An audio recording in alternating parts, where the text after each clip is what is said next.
I'd like just kind of moving along the agenda real quick here. I'd like to introduce Mr. Dr. David Pearson, kind of the expert, kind of has a bit more technical details information about the whole idea and approach kind of thing. He is the science advisor for the Ontario Centre for Climate Impacts and Adaptation Research. With that being said, please come up, Pearson. My goodness, I get applause before I said it. These guys had to talk a lot before they were applauded. Thank you, Matthew, and also thank you to Elder Peltier for putting this meeting in the real context that it deserves. And I too would like to acknowledge that we're on the traditional territory of the Fort William First Nation. Our climate group is, of course, very pleased with the announcement that Minister Zimmer just made. We're not only pleased, but to be honest, we're honoured too. And we're very pleased to be partnered with the Technical Services Corporation, the Ontario First Nations Technical Services Corporation. We've already met with Shannon down in Toronto in the Toronto office, and I look forward to meeting more of you here this afternoon, as well as talking with Wes Bova, who will speak in a moment at the Matanawa Tribal Council offices. I say honoured because this work will not be successful unless we're able to build relationships with First Nation communities, to build trust, and not just to bring science, but to establish a partnership with those First Nation communities, and to be seen as, I suppose, more than scientists, to be more than just experts who might come in wearing a consultant hat, but to be able to go into communities and to build relationships and build partnerships is really, really important. And I think that part of the experience that we're able to bring to this work is the experience that we've had with Fort Southern, for example, and Webequie and Fort Hope, and Fort Albany and Constance Lake, and so forth, with First Nations in the far north. And although I'm speaking of the First Nations in the far north, which is a natural thing to do given the emphasis that the ministers have put on the far north, and being that we're in Thunder Bay, it's a natural place to look. This project will cover the whole of Ontario. But if you look at 133 First Nations and figure that, well, we've got 2 years to do the work, that's a First Nation a week. In fact, it's more than a First Nation a week. And so that's too much to do in 2 years. So we also will be taking a pilot community approach. We will be talking with our partners about which communities are the most appropriate to become pilots from which other communities will learn. So we have to be practical. 4 years ago, on March the 22nd, I was up in Fort Southern, and there were young people there who were paddling kayaks on rain puddles in the middle of the community. They were having a great time. But the downside of the rainstorm that brought those puddles that gave the kids so much fun is that the water treatment plant was darn nearly flooded. And the reason for that is that part of what's happening as a result of changing weather patterns, changing climate, is that late winter rainstorms are becoming more frequent. And late winter rainstorms falling on ground that's still frozen is like water falling on a parking lot. It just runs straight off into the nearest ditch, the nearest canal, the nearest low points, and which was why the kids were able to paddle on the puddles, and why the water rose to a point where it darn nearly flooded the water treatment plant.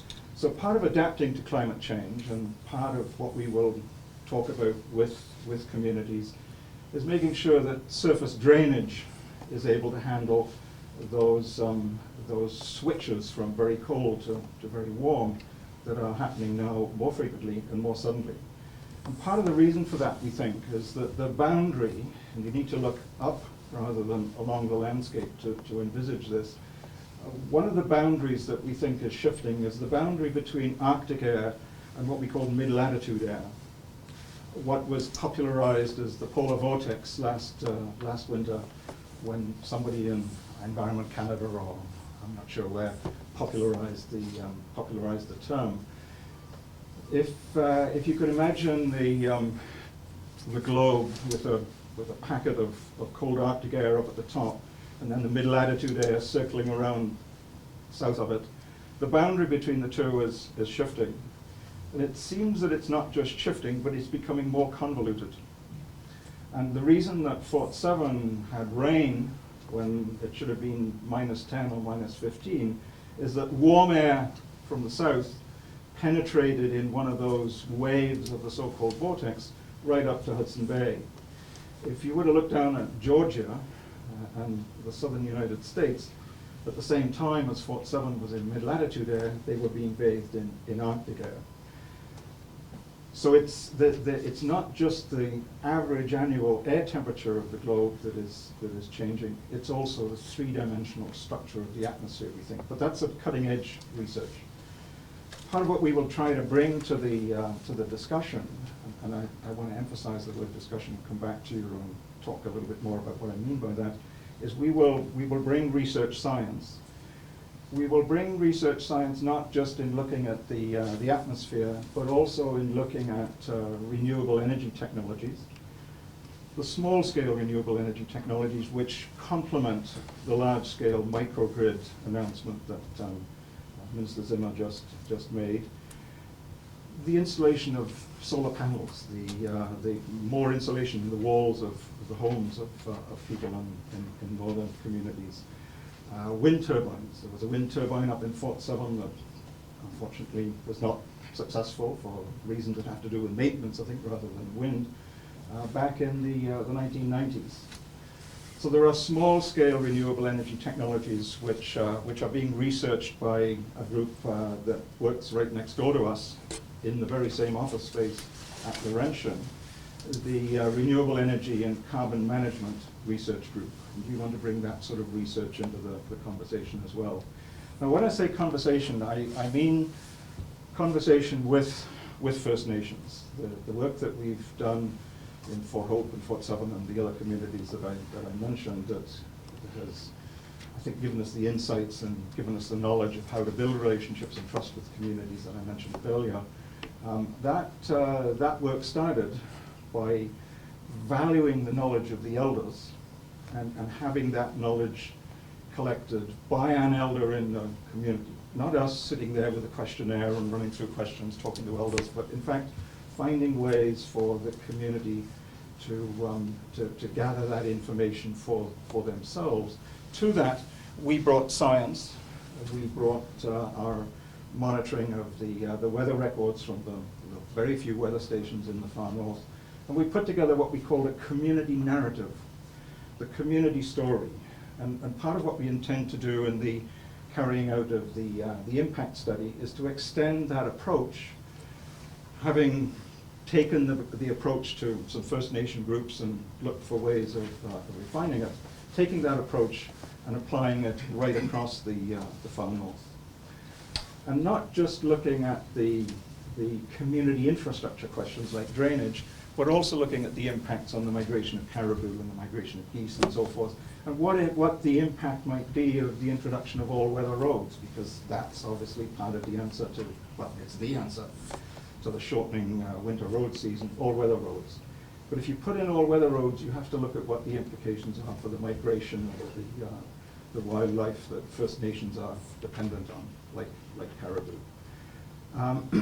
We're going to rely on our partnership with the RNTSC to help with the development of energy plans for communities. And there'll be a day-by-day partnership and discussion with the SNC as we move ahead. So this is a comprehensive look at all of the issues, bringing the science together and blending it into a narrative with the knowledge of the elders, and hoping to have that narrative considered as policy is made and as decisions are made in government. So thank you so much for your announcement, Mr. Zimmer. We look forward to celebrating with you in a couple of years when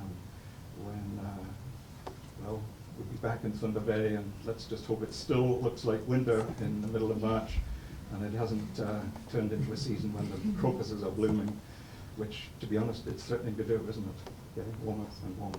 Thank you.